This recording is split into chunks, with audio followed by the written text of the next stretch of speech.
Bom dia, caros alunos do nosso curso de Teologia Trilógica e também dos alunos que seguem, essas aulas de sábado como Educação Continuada da Faculdade Trilógica.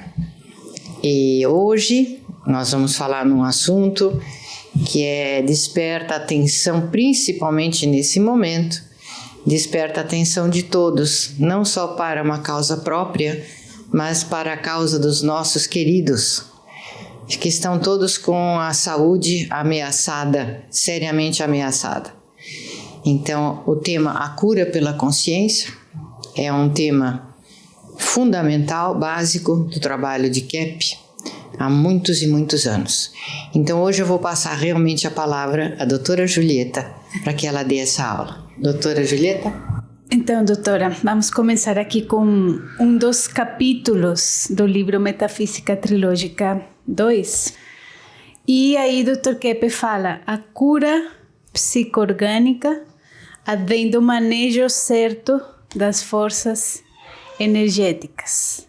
Olha que interessante, né? Então, começamos aqui falando da psique, do corpo, essa unidade energética e nossas forças energéticas que nós, em geral, não temos muita consciência disso, né? Até usamos expressões, hoje eu estou numa vibração alta, né? Uma boa vibe, né? Falam os jovens.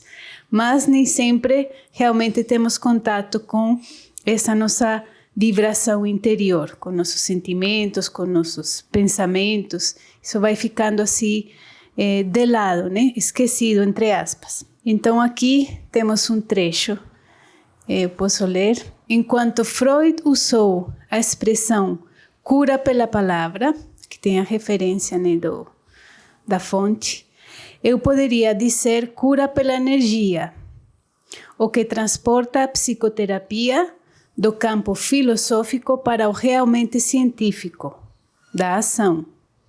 Essa força não vem só da pessoa do terapeuta, mas principalmente da verdade que diz e que coincide com as vibrações que vagueiam pelo espaço, produzindo um clima extremamente saudável. Então aqui também, vocês notam, né? A cura pela energia. Pensamento e sentimento, né? Vimos em outras aulas, são formas da manifestação dessa energia. E aqui nós vemos que um campo científico, que ele inclui a teologia, ele inclui a filosofia e ele inclui também a ciência. E aqui outro conceito importantíssimo, o conceito da ação. Então, a ciência como experimentação. Então, acho isso tão interessante na psicossomática, porque muitas vezes, quando se fala na energética e fora, nesses movimentos de New Age, eles falam que não é uma coisa que seja comprovada, não é uma coisa que seja mensurável, né, doutora? E aqui nós vemos que sim, totalmente científico, totalmente comprovado, e nós temos tantos e tantos casos, né, para isso. Algumas também a famosa câmera Kirlian e outras, né, que constatam esse campo energético, essa energia que é nosso ser. Inclusive, né, doutora, o nosso trabalho, ele embora nós não nos utilizemos da medicina tradicional para exercer a nossa função, os nossos clientes têm médicos, né, que acompanham o desenrolar da recuperação das doenças. E eles fazem exame de laboratório, enfim, eles mensuram os sintomas e a cura. Então, existem inúmeros casos comprováveis e comprovados de recuperação através da energia da consciência, né? Sim. Que é uma coisa muito científica, aliás, super científica pela eficácia que tem. Científica por excelência, né? Por excelência. Sim. Então, aqui nós verificamos também nessa última parte, né, a questão da verdade. Como dizia Bion, a verdade que cura, a verdade que nos dá nos conecta, né, com essa energia principal, a substância, né? O ser divino. Então, isso nos gera essa sensação de bem-estar, de saúde que o Dr. Keppe menciona aqui. Aqui, da origem da sanidade, a sanidade psíquica, social ou orgânica acontece do superior para o inferior, ou seja, do psíquico para o orgânico, motivo pelo qual não é possível ter saúde senão pela melhoria do psicológico sobre o orgânico ou o social. Neste caso, posso afirmar que qualquer processo vem através da cura do elemento superior. Eu acho muito interessante também esse trecho, porque, como a doutora Cláudia explicou no sábado passado, nós fazemos muita confusão nos tratamentos, né? E pensamos, então foi o antibiótico, então foi a dieta que estou fazendo agora, foi o suplemento que estou tomando. E isso é perigoso até, né? Porque a pessoa, ela vai, uma vez mais, fazendo a fuga do elemento principal. Agora, a gente não quer dizer, né, doutora, que a pessoa em alguns momentos não tenha que tomar um antibiótico para ajudar em determinados casos. Sim. E que uma dieta saudável já faz parte de uma, vamos dizer, consequência de uma alma que está se normalizando. Sim. Então, ele automaticamente, espontaneamente busca uma vida mais equilibrada. Se ele começa uma recuperação psíquica, ele busca também uma vida física mais equilibrada e saudável como consequência, e não vice-versa. Sim, o vice-versa é que não acontece. E não fica dependente disso, né, doutora?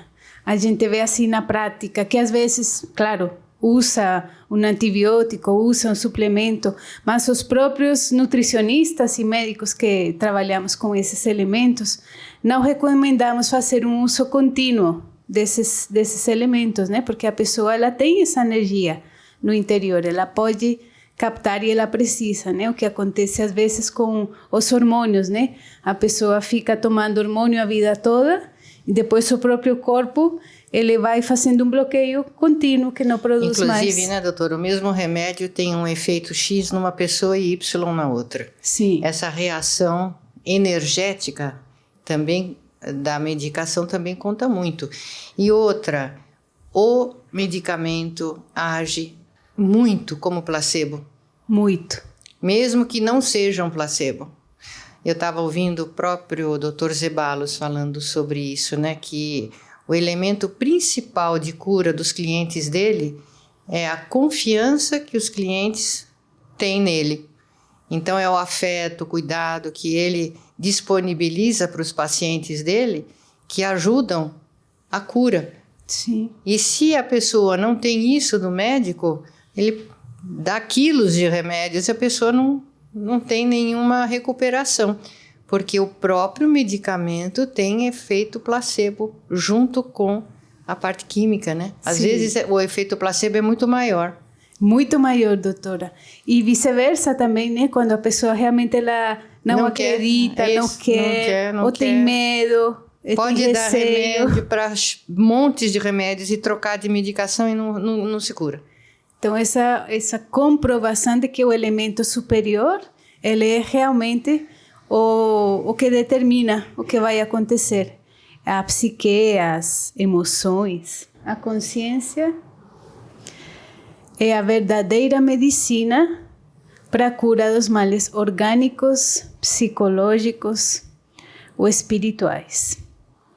Eu acho que nossos alunos, né, pelo menos essa turma aqui, já tem essa ideia clara, né? Pelo menos intelectualmente, né? Não sei se a gente compreende totalmente isso, né? Na profundidade, no sentimento, mas nós sabemos também pela intuição, que é a consciência que nos cura. Vocês tiveram a primeira aula com o professor Sidney e o professor Ortiz, e eles deram vários exemplos, né? Da cura que acontecia com Jesus Cristo, através da fé. E dessa ressonância, né, que a pessoa fazia com com ele e reconhecendo os problemas que tinha, né, doutora? Porque em todas essas passagens bíblicas, as pessoas que pediram auxílio de Cristo, elas se reconheciam falhas, elas se reconheciam doentes.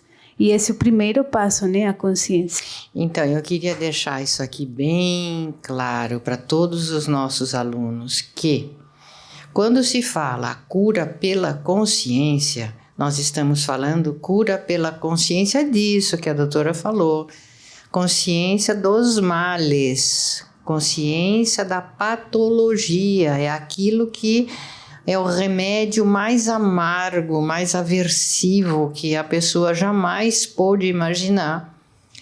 É o que ela se conhecer nos seus males. É um preço que se tem que pagar. Ser humilde, porque se é humilde, essa consciência, então, pode operar. Se não se é humilde, o sofrimento é incrível, é a tal da teomania que eu coloco no livro, né? Mas, gente, quando se fala em consciência, não se engane. Quando se fala em energias, consciência, não é essa coisa da energia quântica, energia cósmica, que é isso que cura, não é assim, viu? A energia cósmica está em nós o tempo todo, tentando nos restabelecer. As doenças vêm do bloqueio da consciência dos males. É bom que cada um saiba disso, que é um preço que se tem que pagar, né, para a cura. Sim. E também por essa questão, né, que é amargo, doutora, nós corremos rapidamente, né, nos médicos, nessas curas quânticas, né, que parece um milagre. Então, por trás dessa avidez, por esses meios de cura, existe muito isso, né, que nós não queremos fazer essa... Como quem era que falava, esqueci agora santo, a noite escura da alma, que a gente tem que ter coragem, né? E honestidade, como a senhora falou. Então vamos assistir aqui um trechinho que é muito famoso nas nossas aulas de psicossomática, que a doutora Cláudia explica quais são os passos para a cura, uma forma muito didática. Pessoas dizem, o que é a verdade, né?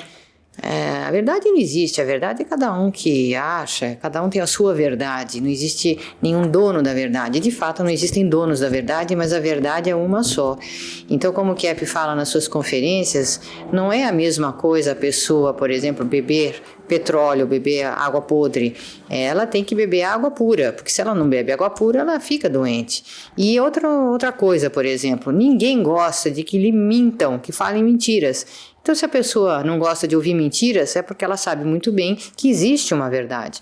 Agora, eu gostaria de colocar aí, são 6 passos simples e práticos para uma pessoa se recuperar das doenças. Eu tenho uma cliente, por exemplo, que sofria de muita enxaqueca, dores de cabeça. E na análise ela verificou que essa dor de cabeça estava muito ligada à irritação que ela tem com o marido, porque o marido bebe. Todos os fins de semana ele fica naquela conduta de bebum em casa, né? Uma conduta muito desagradável com ela e com a família. Então vejam aí qual que é o procedimento, né? A pessoa tem que fazer uma associação de ideias com a conduta da pessoa que lhe causa irritação e se interiorizar. A interiorização é o primeiro passo. Ou seja, a pessoa precisa ver que dentro dela, no interior dela, ela tem aquele marido que bebe, que se destrói.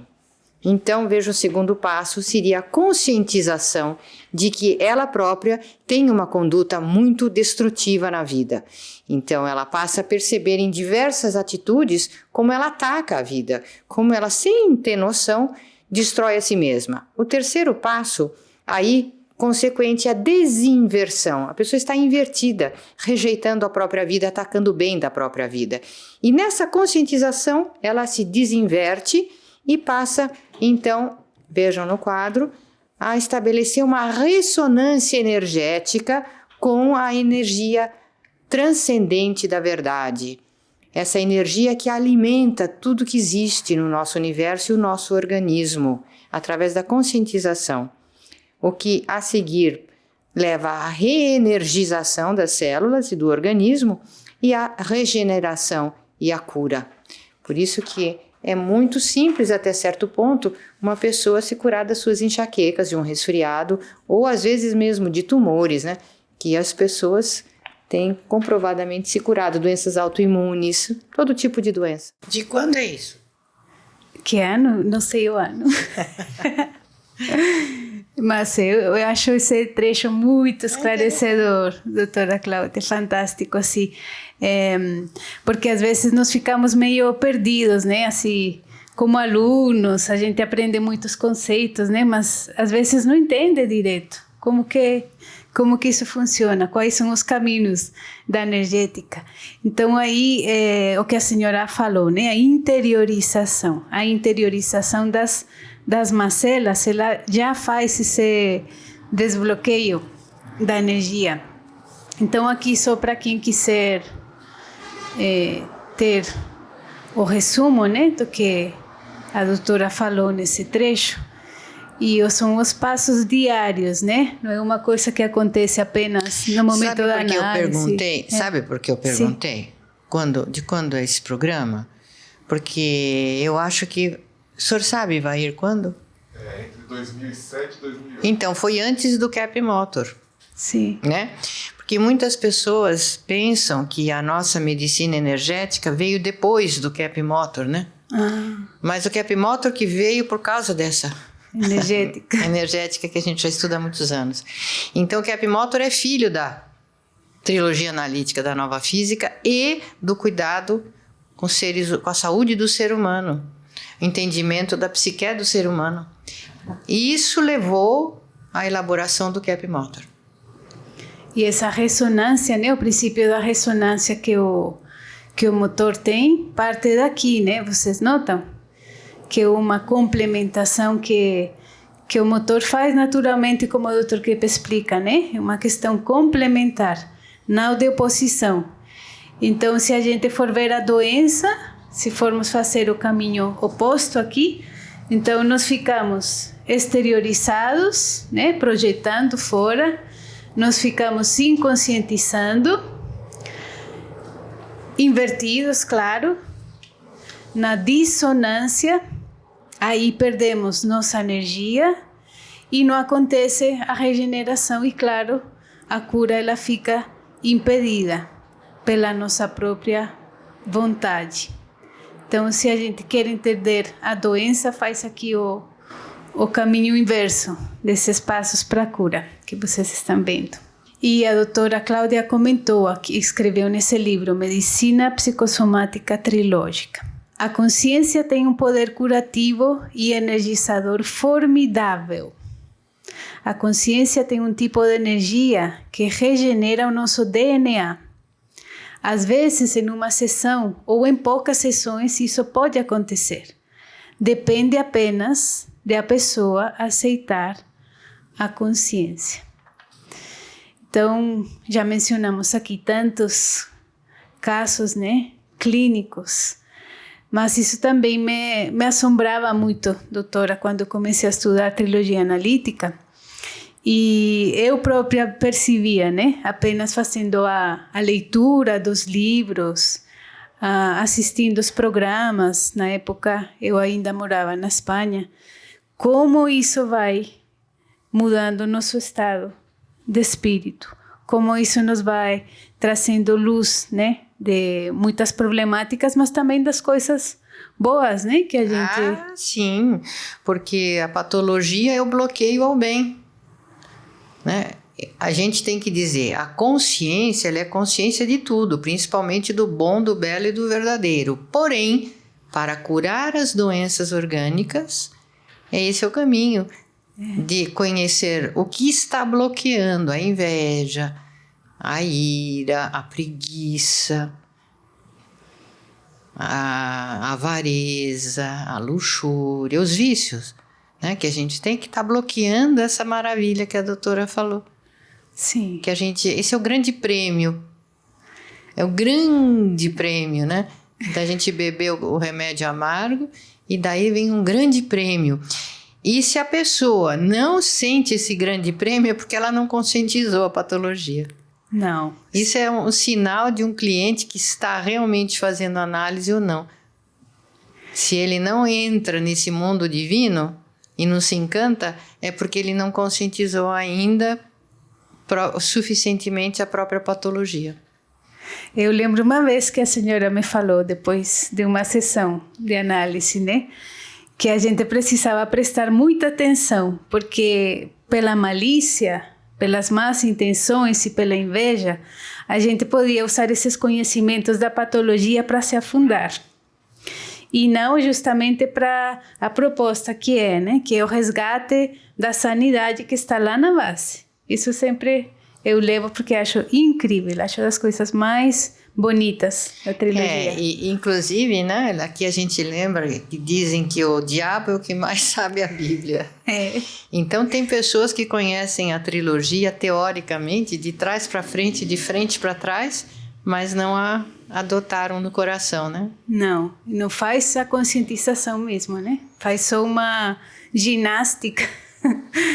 Parece aquele compêndio, né, das doenças que a medicina usa, esses critérios assim. A doutora continua mencionando nesse livro: o analista não pode fazer absolutamente nada no sentido de interferir dentro da pessoa, se ela vai ou não vai aceitar ver um problema. Isso depende só da pessoa. Podemos dizer que 50% é nosso trabalho de ajudar, né? Aqui a doutora falando como analista, né? E 50% é o trabalho da pessoa de aceitar entrar em contato consigo mesma. Então, aqui, essa questão da interferência, né? A interferência do terapeuta, do psicanalista, na família também, né? Do pai, da mãe, quando fala, dos amigos, que são bons amigos e falam a verdade também.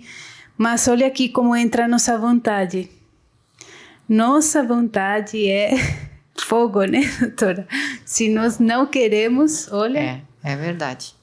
É muito difícil. O único mal que existe na humanidade foi que entrou aquela maçã lá, foi a vontade invertida, né? O ser humano inverteu a vontade, o livre-arbítrio. Sim. Então, livre-arbítrio é a vontade invertida. Dizer não quero bem. Que coisa absurda, mas é isso. Sim.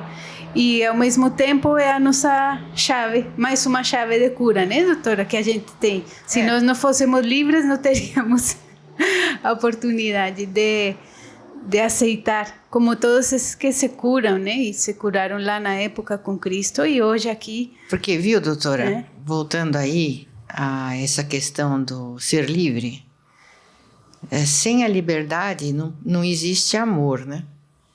Sim. Existe apego, como os animais são apegados aos seus donos, existe coisas bonitas já, mas amor, essa livre decisão de se sacrificar quando necessário, inclusive pelo ser amado, como Cristo fez, ele foi o maior exemplo de amor.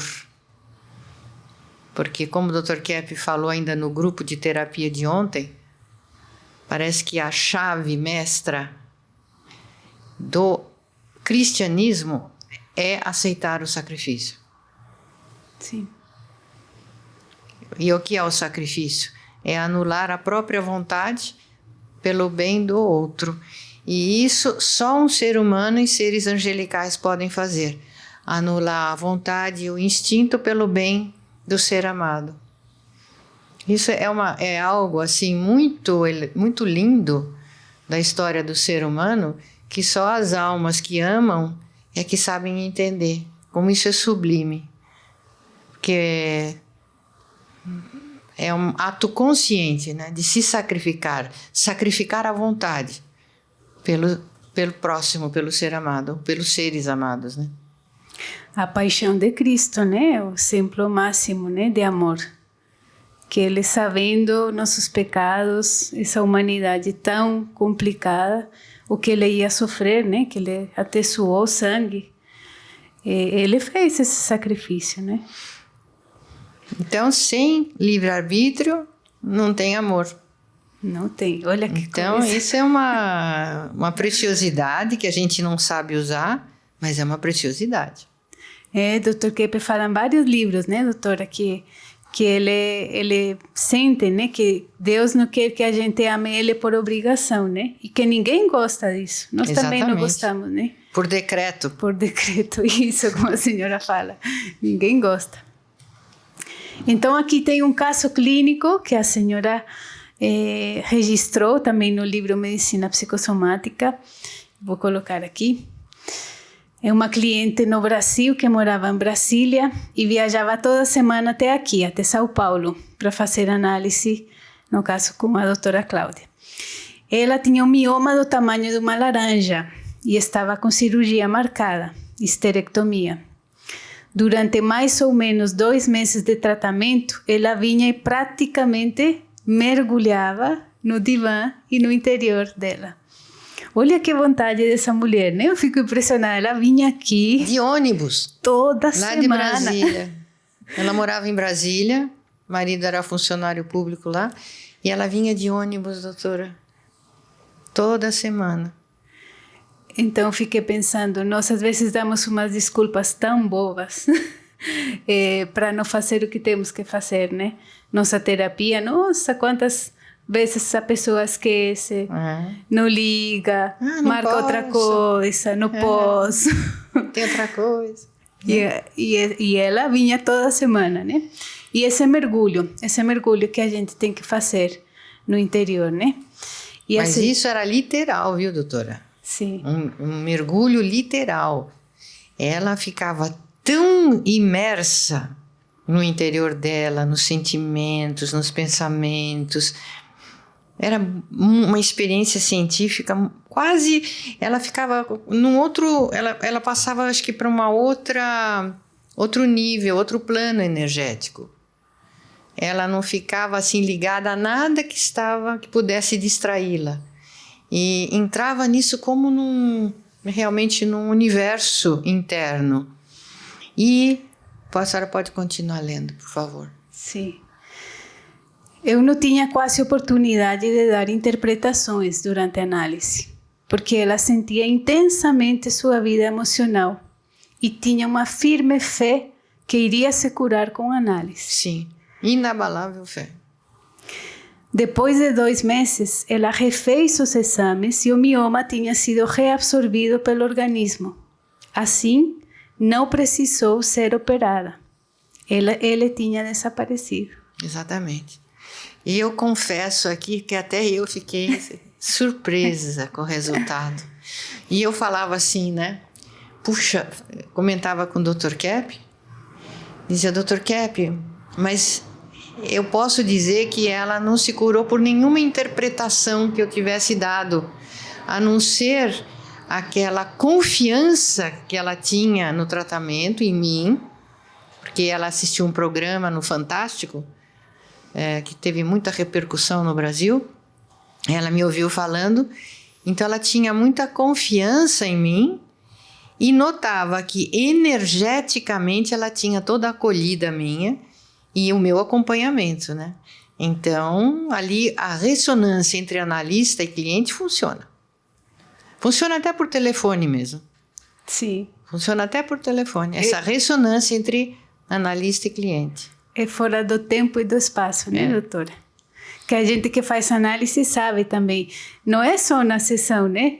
Eu já senti isso como paciente, mas também como terapeuta. Muitos pacientes me falaram, eu ouvi a senhora falando. Isso. E já falamos também para a senhora, né? Eu ouvi a senhora falando. Na hora que aconteceu algum conflito, alguma perturbação, alguma dúvida, uma conexão energética com a verdade, né? Não é exatamente, né? Só com a pessoa. Então, entramos aqui nessa questão da fé. Mas por que será tão importante a fé em termos de energética? No livro Psicoterapia por Telefone, eu estava fazendo essa aula, doutora, fiquei tão contente, né? Olhando tanta riqueza, tantos livros, tantas informações. A gente poderia ficar aqui aprofundando bastante. E desse livro também, eu recomendo muito, um livro fantástico, muito prático, Psicoterapia por Telefone, para quem ainda não leu. E aqui a doutora comenta: temos estudado profundamente estes aspectos psicológicos na psicanálise integral e vemos que o que ajuda a curar as pessoas é a fé. Mas o que é fé?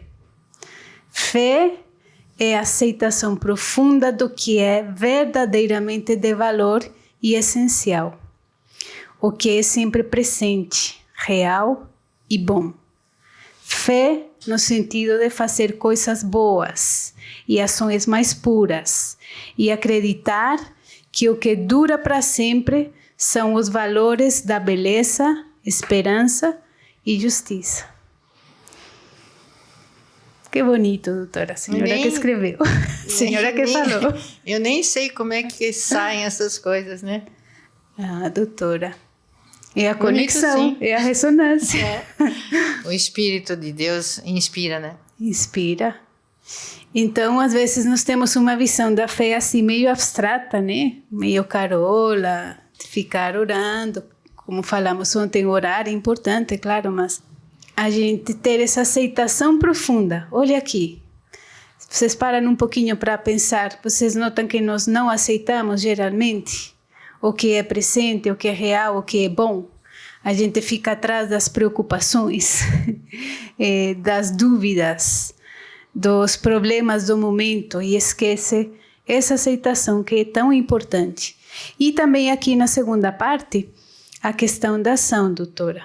Uhum. Eu acho que essa relação da fé com a ação, bom, na Bíblia tem aquela passagem, né? A fé sem obras é morta. E a gente pode dizer, doutora, que essa fé em fazer coisas boas e cada vez mais puras é um agir diário, contínuo, desde manhã até a noite, todas as possibilidades, as situações.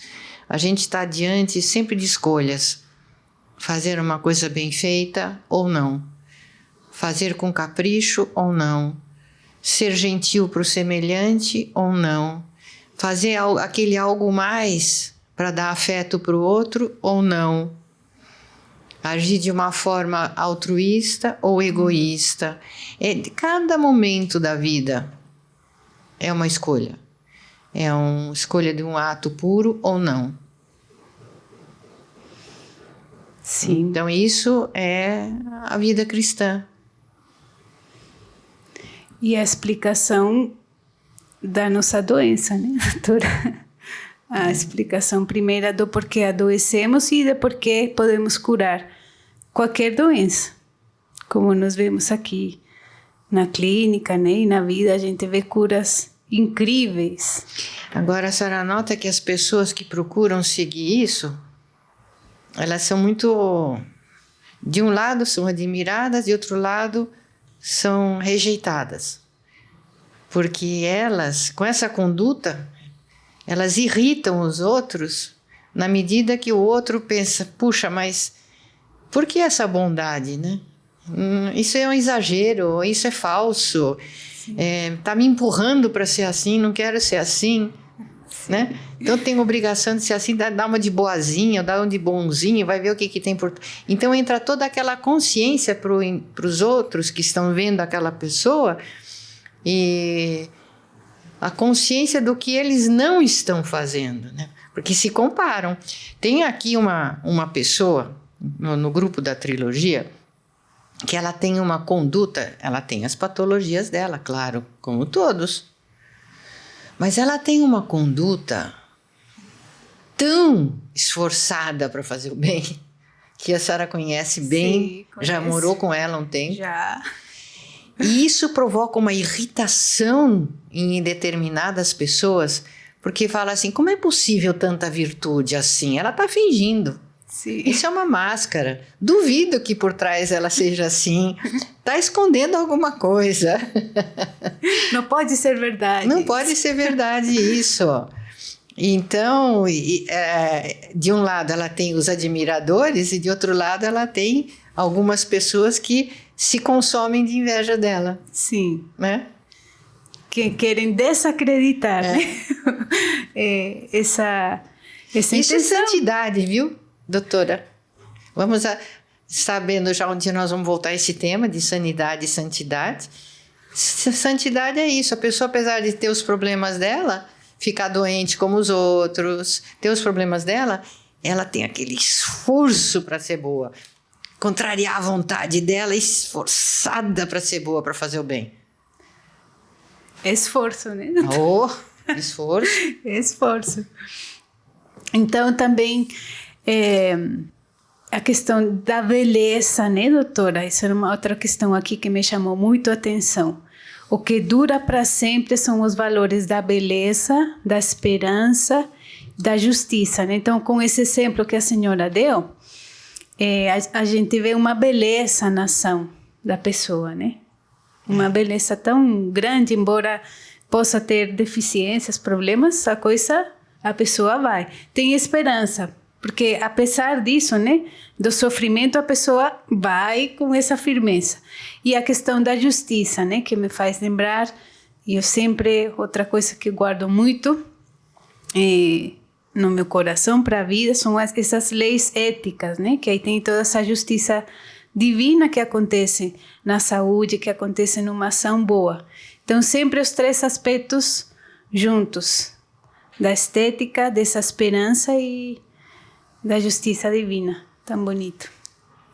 Então, não é bem um merecimento, né? Muitos falam, eu não curei porque eu merecia, né? Ninguém cura porque merece, mas porque tem essa graça divina da misericórdia. Falando ainda da ação boa, no livro Metafísica Trilógica 3. A ação boa cura qualquer problema, já pelo fato de ser a única forma de terapia que existe, enquanto que a doença constitui na privação ao ser. Se uma pessoa conseguir esquecer completamente de si mesma e alcançar um nível de interesse absoluto pelo próximo e pelo mundo, passará a ter saúde perfeita. Que desafio, né? Esse. Isso metafisicamente falando é correto, totalmente correto. Então, esse princípio é uma luz lá na frente. Cristo não é a luz? Então, ele é a luz do mundo, ele é o caminho do mundo, e esse é o caminho do mundo. Então, é para aí que a humanidade precisa se dirigir. Não pode ser por outro caminho, tem que ser por esse caminho. Então, se a gente for pensar, né, numa prescrição de saúde, o primeiro que tem que entrar aí é a ação boa, né? Sim. A ação bela, uma ação justa para o mundo, para os outros, né? Aí... Por isso, doutora, que agora pessoas estão querendo pegar esse desafio conosco da faculdade gratuita, né? Porque isso é uma ação muito pura que nós estamos fazendo com um grupo de pessoas, professores voluntários, tudo é algo que está despertando a admiração de muita gente. Sim. Olha, eu vou dizer para a senhora vai ter alunos agora que estão chamando da Europa. E são pessoas do campo de saúde e que estão desistindo desse campo tradicional da farmacoterapia, até por questões éticas, e estão se interessando por esse trabalho. Então, a senhora, no curso de psicossomática, vai ter pessoas chamando da Alemanha, dos Estados Unidos e de outros, Portugal e outros lugares também, além da Espanha, né? Sim. A senhora já tem alunas de Paraguai, Peru, né? Sim. Bolívia, não? Bolívia. Sim. Então, Argentina. Então, é uma ciência preciosa que a senhora está transmitindo. E, doutora, eu estava olhando lá nos comentários da live que a senhora fez com a Leda Nagli também, a senhora resgatou, né, através dessa transmissão da trilogia, muitos psicólogos que estão desenganados. Verdade. E eles falando, nossa, uma delas falou, há 25 anos que eu me formei, eu nunca consegui me encaixar nessa prática como eles propõem, e agora eu me encontrei. Que bom, não? É, porque a pessoa entra na essência dela. É sinal que se a pessoa pegar essa linha, ele vai beneficiar um monte de outros clientes lá. Vai. Dele. Sim. Todos os alunos que estão aí também ouvindo, tem que transmitir, né? para todo mundo. Então, vemos que as pessoas que são mais inclinadas a alimentar esses valores positivos são curadas muito mais facilmente no decorrer de suas vidas. Vemos isso aqui na clínica e em outras, né? Então, eu notava isso no hospital, doutora, muito. Era claro. Aquelas pessoas mais idosas e que tinham mais saúde, nossa, que espírito elevado que elas têm. Como elas são optimistas.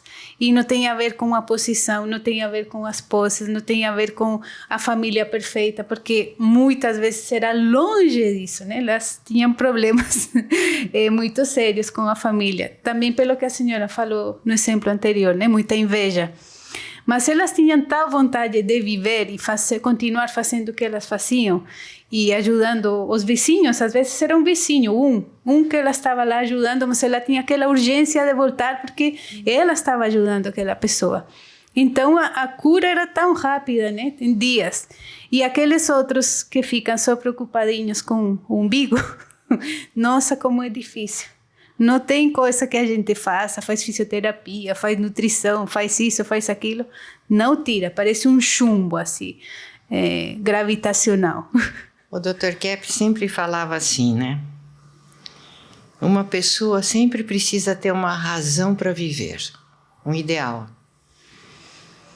Viver por algum ideal, seja que ideal for, né? Sim. Se a pessoa perde a razão de viver dela, e isso acontece muito com os aposentados, eles perdem a razão de viver, porque se sentem soltos num vácuo no mundo. Então essas pessoas têm uma morte muito precoce, vão logo para a morte. Então eu me lembro que às vezes a gente tinha notícia de alguém que morreu aqui ou lá, então ele comentava, como quem diz, deixou, abandonou ou foi retirado da sua função principal, então perdeu a razão de viver. Às vezes, quando morre um filho, um ente querido, a pessoa perde a razão de viver também e vai naquela espiral decadente. Então, precisa encontrar uma razão de viver. Né? Que isso é muito, uma razão de ser bom.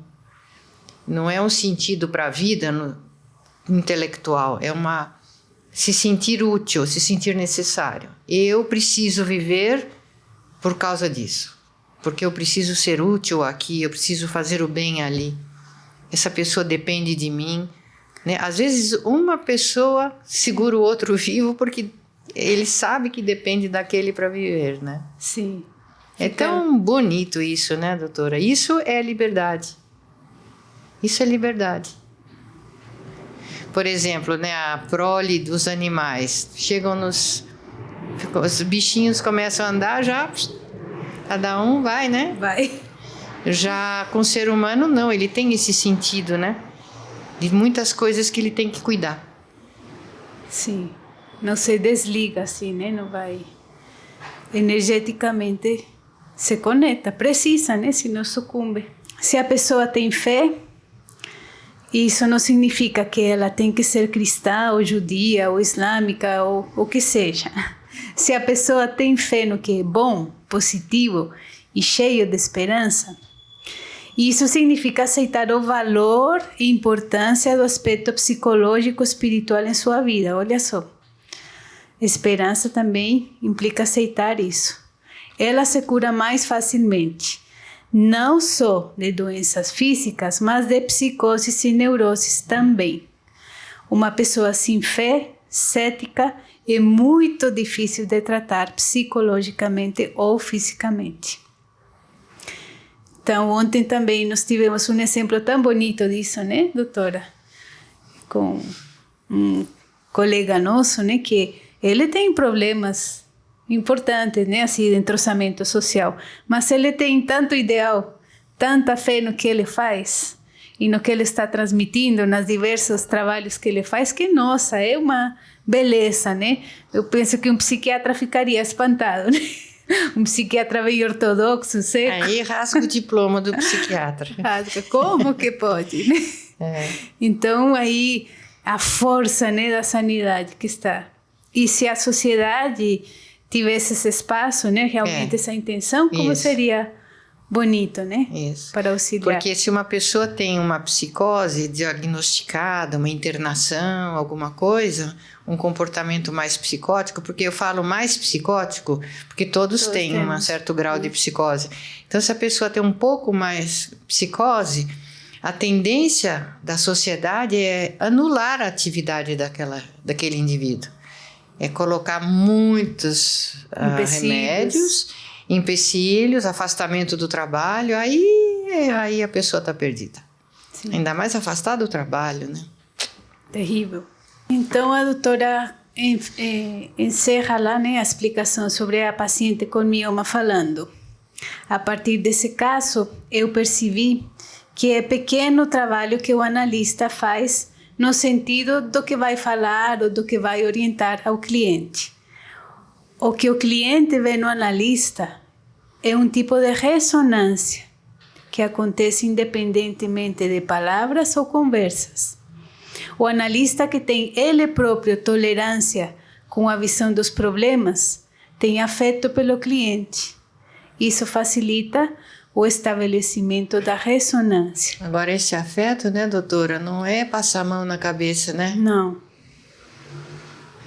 Não é, queridinha, bonzinho, beijinhos. Não é nada disso, né? É bem diferente. O que a senhora acha que é? O analista ter afeto pelo cliente. Eu acho que o analista, ele conhecendo, né, um pouco melhor, né, a patologia, as próprias. A senhora sempre fala, o analista gosta mais do cliente do que o cliente do analista. E, em geral, tem mais amor pela verdade, ele está mais preocupado com o bem dele. Então, vai falar o que é necessário, vai fazer a interpretação correta e não ser um pacto, né? Não pode mimar o cliente. Tem certos analistas que pensam assim, se eu for falar isso para o meu cliente, ele vai ficar bravo comigo e vai deixar a análise e eu vou perder meu dinheirinho. E aí que é o furo, porque se a pessoa faz isso, o cliente nota que ele não está recebendo nada de diferente de novo com a análise. Quer dizer, que não tem o correspondente. Ele vem procurar análise porque sabe que o analista tem que ter mais ética do que ele para ele se curar. Sim. Então, na ética, a gente não pode fazer tapeação. Não digo que a pessoa vai ficar atacando, né? Tem que dar um esteio, um consolo. Sim. A gente fala isso porque é um curso de teologia e isso é a função de vocês também. Dar um esteio, dar consolo, estar ali para a pessoa na hora das sessões, estar ouvindo, ser amigo, mas não passar a mão na cabeça, não deixar de falar quando necessário o risco que o cliente está tomando se ele vai naquela conduta. Então, a pessoa recebe a energia que o próprio analista emana sem ser verbalizada. E a pessoa chega à conscientização e à cura. E se a gente também tem um pouco mais de, como se fala, submissão, né, doutora, à verdade, a gente se cura mesmo. Porque a verdade está no interior de cada um de nós. E também, né, doutora, pode se curar e de repente, num momento da vida, pelo livre-arbítrio, fala, não, agora eu já enjoei de ver meus problemas, não quero mais. Pronto, aí as doenças voltam. Impasse. Aí as doenças voltam. E volta mesmo. E volta feio. Então aqui, esse vai, a tua fé te salvou, quer dizer isso, né? Quem aceita a verdade é curado dos mais diversos males. Então, doutora, também aqui na Origem da Sanidade, o Dr. Keppe fala assim, parece que esse trabalho de psicoterapia, e eu incluo aqui a psicossomática, claro, só tem graça se for ligado aos fatores eternos. Ou a cura depende fundamentalmente dessa ligação, pois é muito frequente o doente mais grave só começar a se recuperar com a crença em Deus.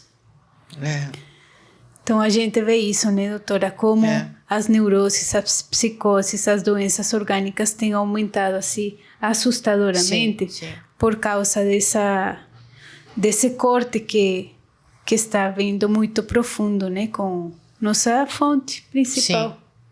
E o Dr. Keppe nos fala sempre, né, se vocês não trabalham o fator espiritual, o fator eterno, não vai ter tratamento que funcione.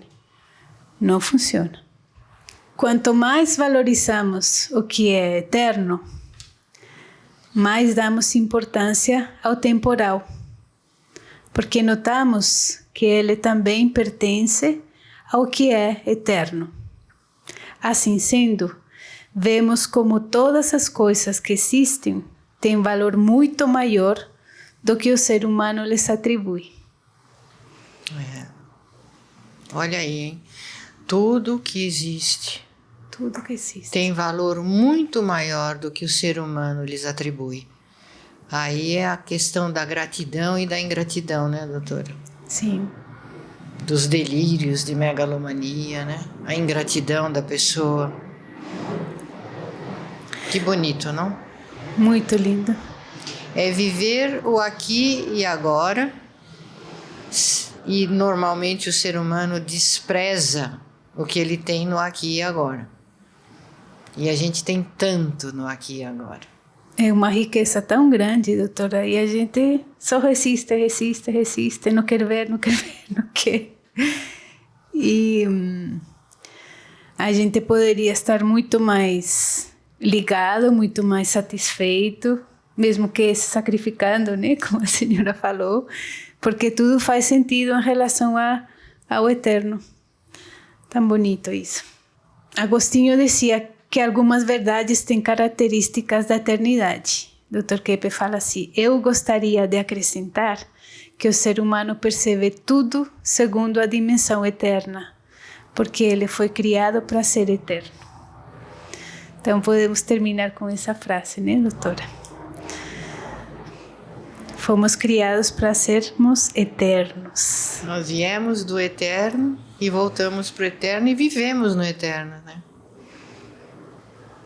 Calminho, infinito, brilhante, grandioso.